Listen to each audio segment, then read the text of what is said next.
Welcome to part 2 of a Mother's Day wish, an idea that came to me on Mother's Day, May 2024. And that wish is for my kids to watch season 1, all 8 episodes of season 1 of The Chosen.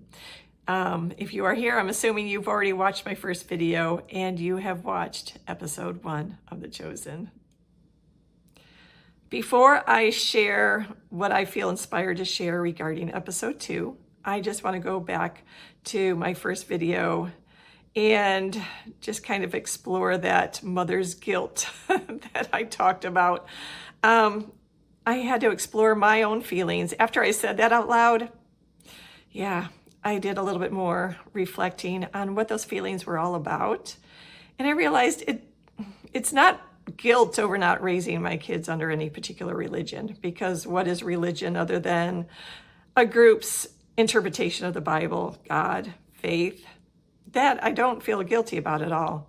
It's more about exposure. That's it.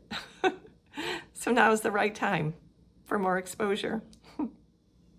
The main importance is learning about Jesus and his ministry and history as it was documented in the Bible.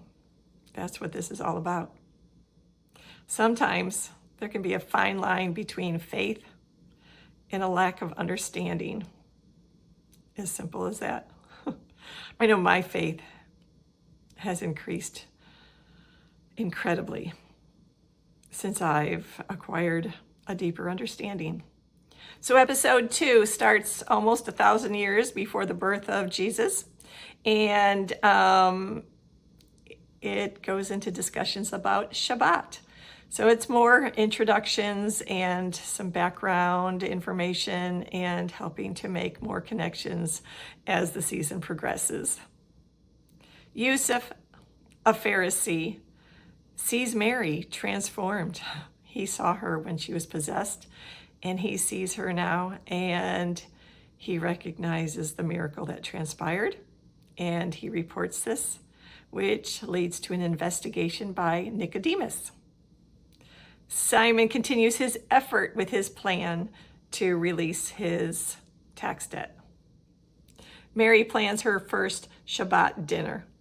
And of course, after going through all the seasons and multiple times, Barnaby, who was one of the guests, I know him so much better now. So now when I watch it, I just smile. I just smile thinking about him. He's a great personality in this series. Mary also has a couple of uninvited guests. I didn't realize until later that I was actually being introduced to a couple of, to Jesus's first disciples. So now I see that and I thought, wow, how did I miss that the first time around? She has a few uninvited guests, but very welcome guests.